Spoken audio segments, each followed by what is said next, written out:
There's a lot of darkness in this world. That's a lowercase d, dark, mind you.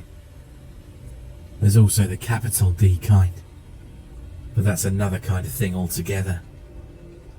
Now, some people will tell you that it's the big darkness that you gotta watch out for. And in some ways, they'd be right. Could have agreed with them on that a long time before a good friend of mine went and showed me just how far down the crazy rabbit hole goes. Demons, vampires, all of that monster madness garbage. Turns out, it ain't quite as much malarkey as your rational mind would like you to believe.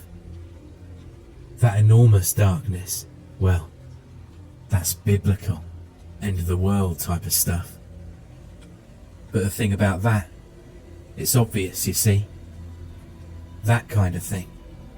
Any number of people will stand up to fight it. It's basic human survival. It's why there's so many damn zombie uprising fantasies out there. Everyone wants to grab their shotgun and go and get them some sweet hot action. Goddamn circle jerk is what it is. And that's why there ain't no way in hell the world will ever end that way. We'd know that if we just pay attention. Society and culture's got any number of differences, to the little darkness being the one to get you. The world won't end in a bang, but a whimper. The road to hell is paved with good intentions.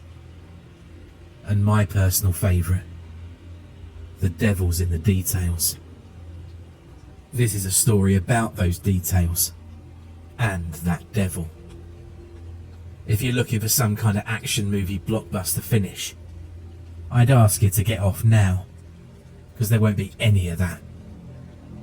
Plenty of other places you can go for all the vicarious thrills and heroics you could ever want.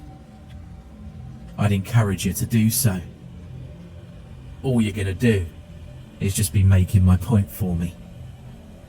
Big evil's exciting and stimulates the imagination, but people can't be bothered with the little one. That's why it's so damn insidious.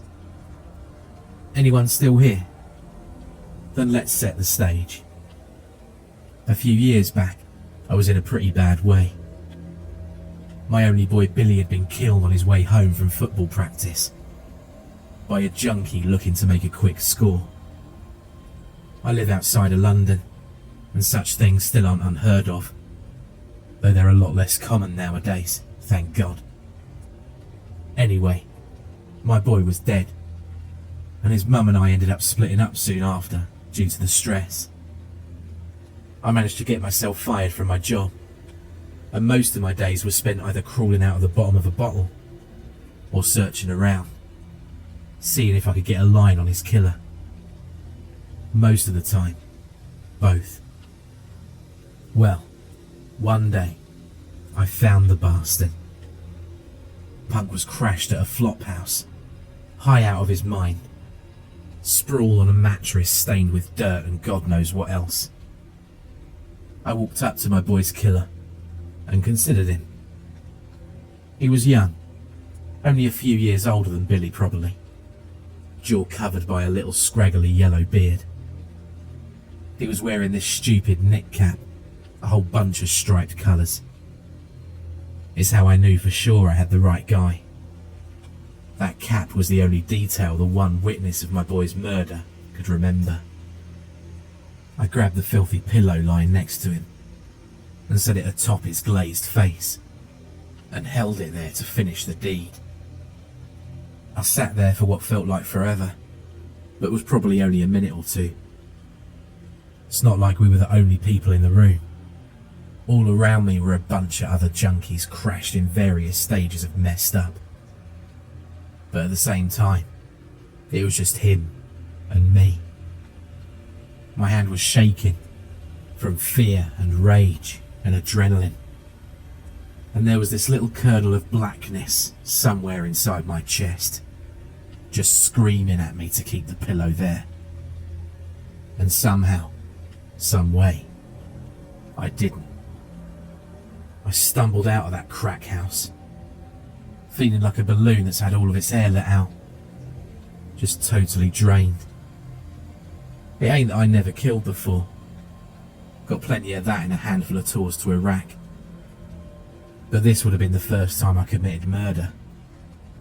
And brother, if you don't think there's a difference, then you need to spend more time thinking on it.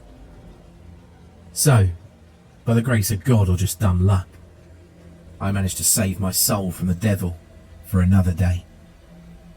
The experience managed to scare me straight. The thought of what I'd almost done and what my life had nearly turned into was enough to make me want to puke. I vowed there and then I was going to make a change. Fast forward about 12 months. Ever so gradually, I'd managed to pull my life out of the gutter. I'd cut back significantly on the drinking and thought about going to meetings in the basement of the local church, but ultimately decided against it. I figured I had it under control and didn't really feel like sharing my story just yet.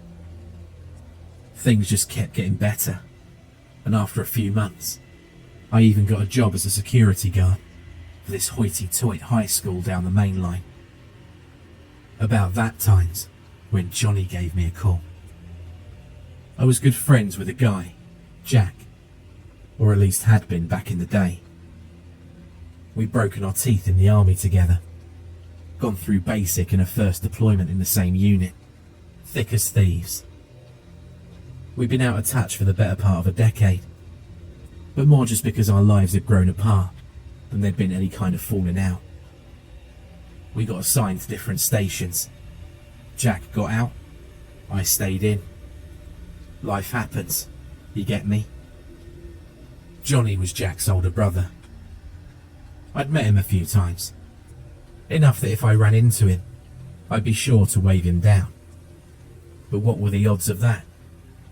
Well, pretty good, turned out. Johnny was in London town for some kind of conference. Jack knew I lived in the area and told his brother to check on me on account of Billy. Johnny called and told me we should go grab a drink. I was unenthusiastic, seeing I tended to do my drinking alone, as I didn't need anyone egging me on. But what was I going to do? I didn't feel like insulting my friend's brother, even if we hadn't exactly talked for a few years. I told him I had second shift, so it might be a little late. But he said no problem. He'd go ahead and get started without me. I finally rolled up to the hotel in my old motor at about 12:30. Johnny was sitting in the lobby, and he stood up when he saw me walking through the door. "Gabe, how you been, mate?" "Passing well, Johnny. How's your brother?" Good. Say." He glanced over at a well-dressed fella sitting next to him. "Let me introduce you to Bernard." Bernard was the living Webster definition of Eurotrash. Fake tan, stupid short stubble beard, tailored German suit, spoke 3 languages, and could be a pretentious prat in all of them. You know the type. Turns out, Johnny had just met Bernard earlier in the evening. The guy was Polish, but working for a Swiss branch of Johnny's company.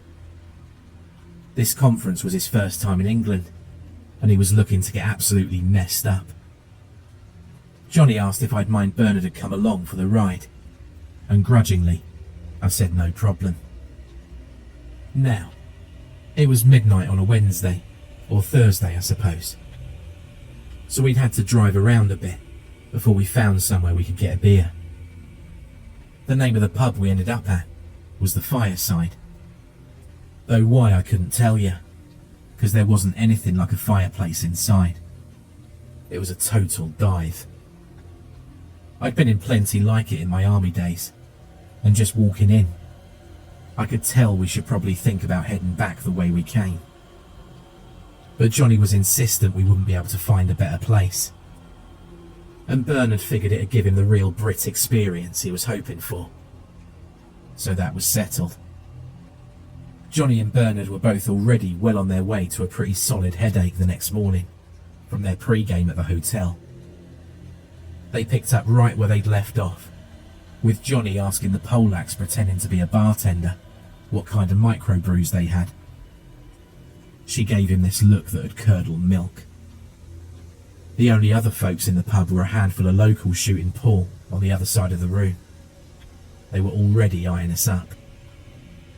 I felt the hairs on the back of my neck start to stand up, a feeling I was all too familiar with from my time in the city. Johnny, I seriously think we need to think about going. Ah, come on, Gabe. One drink. Fine. I nodded at the barkeep. 3 lagers. She gave me something like a smile on the barracuda before setting 3 cloudy pint glasses in front of us. And so we settled in.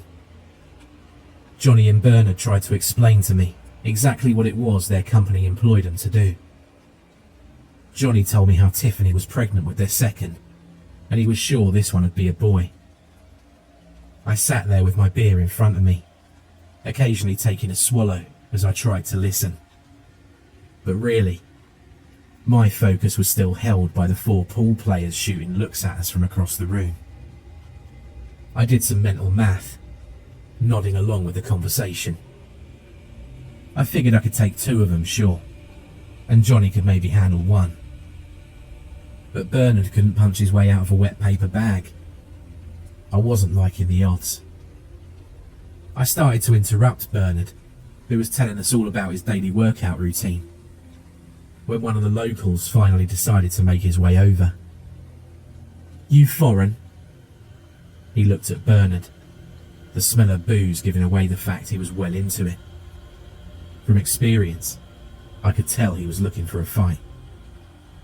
Bernard here's from Switzerland, Johnny said.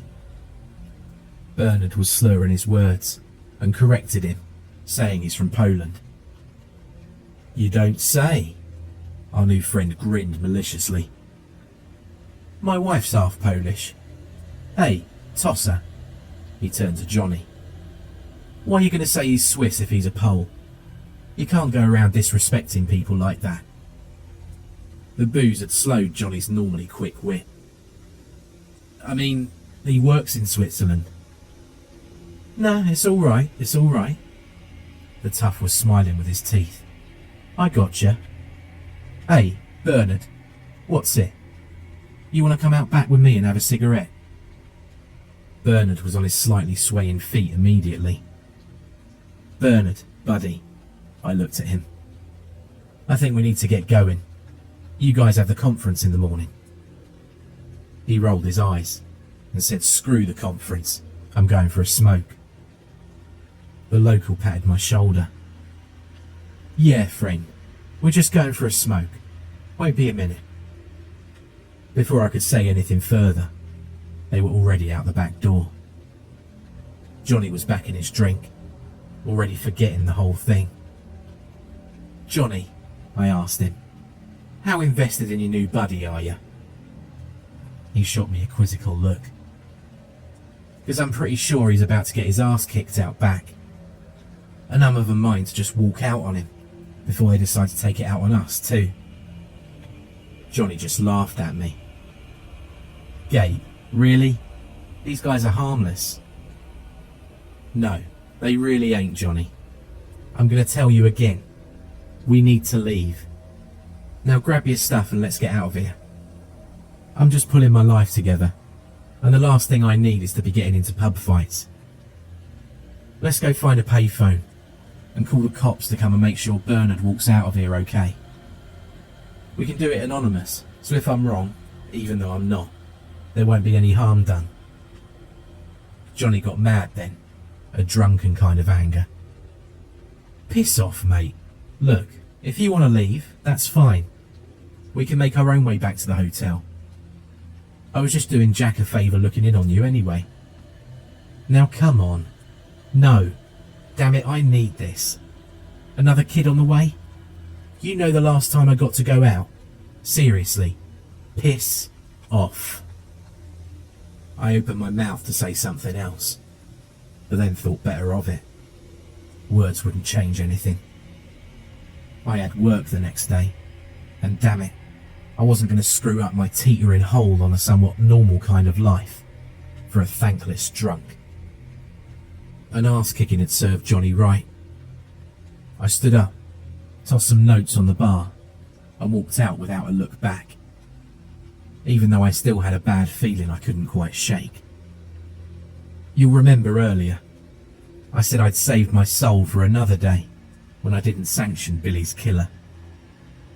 Little did I know, this'd be the day. You see, I didn't end up calling the cops after I left. I thought about it, sure, but then decided that, nah, there's two of Johnny and Bernard. One of them being enough of one piece to help the other one out after their thumpings. And like I said, it'd serve them right. Well, came to find out the next day that I'd been dead on about the arse kicking. Didn't stop with a beating though. The paper said it was a beer bottle across the head that finally killed Johnny. But he'd also been stabbed a dozen times, so who knows. I went into a bit of a depression for a while after. Fell off the wagon for a bit. Almost lost my security job, though somehow I didn't. Skipped the funeral. Didn't want to face Jack. He never called me. Dunno if he ever found out I was there. So what's my point? We tend to think of the devil as some red-faced, horned SOB. And after all I've seen, I'll admit the possibility that something like that maybe even exists. But that's the capital D darkness, the one anyone will stand up to fight against. In terms of strict definition, Satan is just an adversary, something you struggle against. What if, instead of down in the land of hellfire and brimstone, the devil lives inside every single one of us? What if he's just a little voice, telling you to do things that maybe even make sense, but that you know in your gut are just plain wrong? How would we know to fight? How would we know we haven't already lost? For more terrifying creepypasta horror stories, check out the playlist or the video on screen.